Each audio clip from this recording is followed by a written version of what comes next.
Court watchers anticipate charges against former President Donald Trump. President Biden previews his 2024 re-election platform in dollars and cents, and Fox fights a legal battle over its lies about the 2020 election. At the end of this week full of political developments, it's time for the analysis of Brooks and Capehart. That's New York Times columnist David Brooks and Jonathan Capehart, associate editor for The Washington Post. With a welcome to you both on this Friday evening. Jonathan, we'll start with you. In this interview we just heard with former Arkansas Governor Asa Hutchinson, he said that serious times call for problem solvers. Amna asked him about gun violence, about Social Security solvency, about trans issues. What did you make of the solutions that he offered?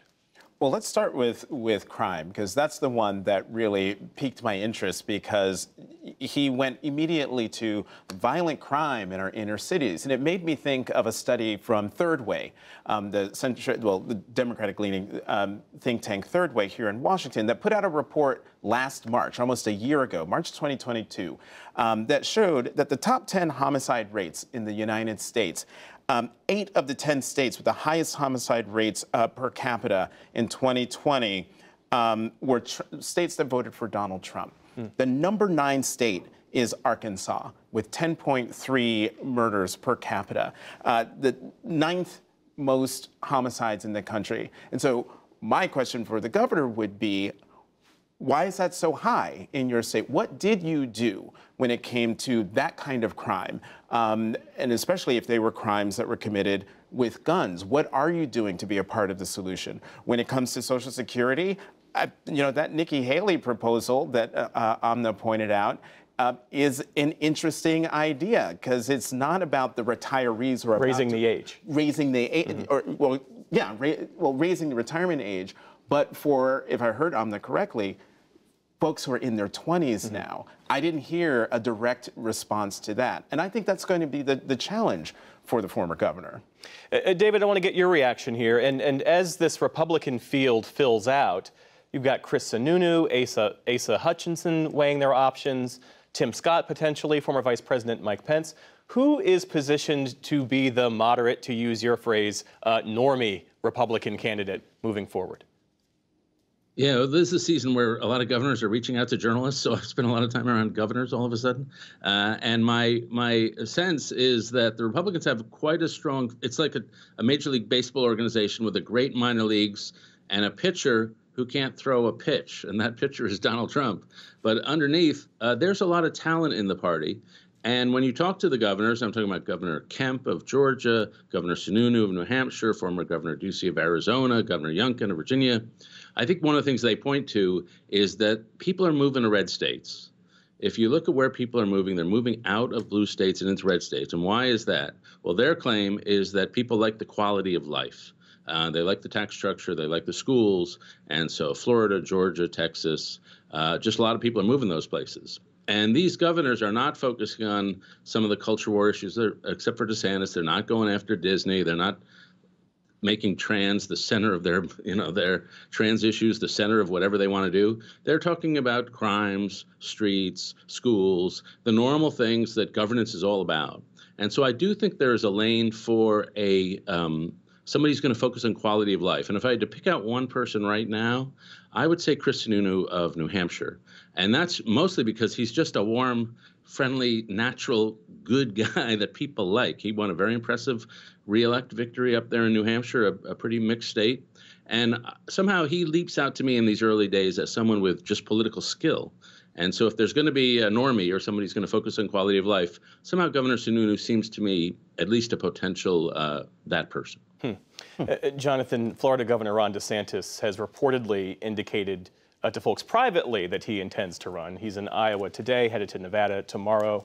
There are Democrats who say that a DeSantis presidency could potentially be more troubling than a second Trump term, in part because in Ron DeSantis you have a Harvard and Yale educated lawyer, someone who really believes in the culture wars in which he is engaged, and someone who fundamentally understands how the levers of power work and how to use them. Where do you come down on that? That's exactly where I come down. I have been saying, particularly to the young people who I talk to, or who were so focused on Donald Trump and whether he could win re-election to the White House in 2024, I said, forget about Donald Trump.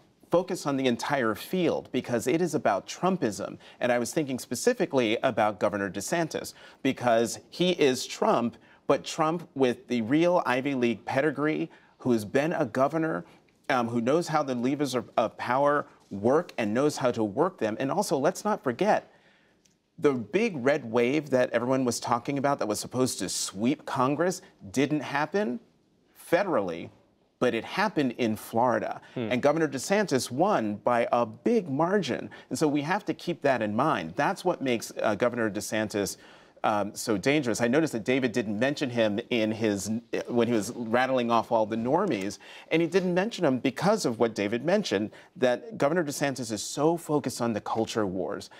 That's why he's coming in second to Donald Trump. But let's not forget, and this is the other reason, final reason why he is dangerous, the culture war stuff works because it's emotional. And that is what I think the entire nation has to keep its eyes on that.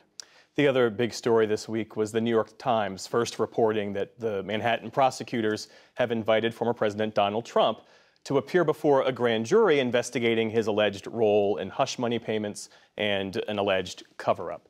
What are the political implications, David, if he is the first president ever to be indicted? Add to that while he's running for office. Yeah, I had the profound thought earlier today that being indicted is not good for your political career. So it reminds people that, of the Stormy Daniels, that whole mess. And so it can't be good. I don't think the New York case is where I would keep my focus.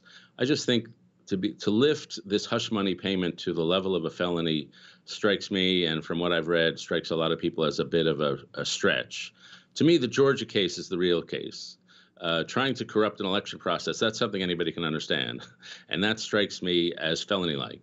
And I would say I'm struck, even talking to Republicans over the last 6 months, how much January 6th has had an accumulative power on their minds. There are some people for whom it's fine. It was a peaceful walk in the park, as Tucker Carlson said. But there are a lot of people who didn't say much at the time, but now that they actually have candidates in front of them, they're thinking, that was horrible, and that was a menace. And so now all the other Republican candidates, aside from Donald Trump and maybe DeSantis, are beginning to use January 6th as a way to distinguish themselves from Trump. And so I think that Georgia case is the indictment I'd look for.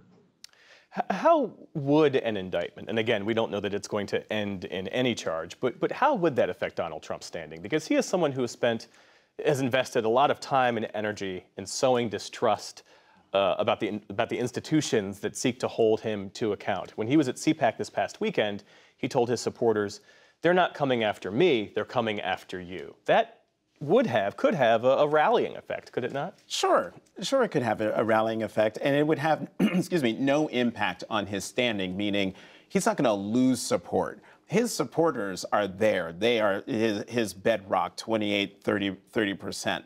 I think the other reason why I don't see any change to his political standing is because in order for him to have some sort of change in his standing, that would require him to have a sense of shame. And we know after 4 years, his run for president and his 4 years in the White House, he has no shame. And so, of course, he would stay in the race if he gets indicted. Of course, he will stay in the race and walk the gauntlet of news cameras outside a courtroom in New York City while he's supposed to be running for president, because it all, in the end, to his mind, inures to his benefit. Meanwhile, going through all that does nothing for the Republican Party, does nothing for our political discourse, and does nothing for our democracy. Governor Chris Sununu, David, this week had the chance to interview him, and he said that he's not concerned about the number of Republicans who decide to run in this race. The question was about if there are too many Republicans in the field, does that benefit Donald Trump? He said the bigger thing is these Republicans have to know when to get out. How does that strike you? Well, he's right in theory. It's a lot harder in practice, because if you're running for president, you're raising a ton of money. And so you build up these war chests, and suddenly a couple of weeks go by, it doesn't look so good. Do you want to look at your donors and say, sorry, you wasted your money? You're not allowed to give them the money back. And you have to spend it that election cycle. And so it's actually hard to withdraw, because you got this pot of money there, and the instinct is to say, I'll just stay in. I've got this money. I might as well see what I got and spend it.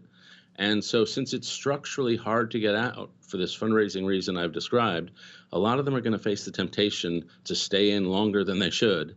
And that will split the field. I think it's a real problem for anybody who does not want Donald Trump to be the nominee. David Brooks and Jonathan Capehart, appreciate you both. Have a good weekend. Thanks, Jeff.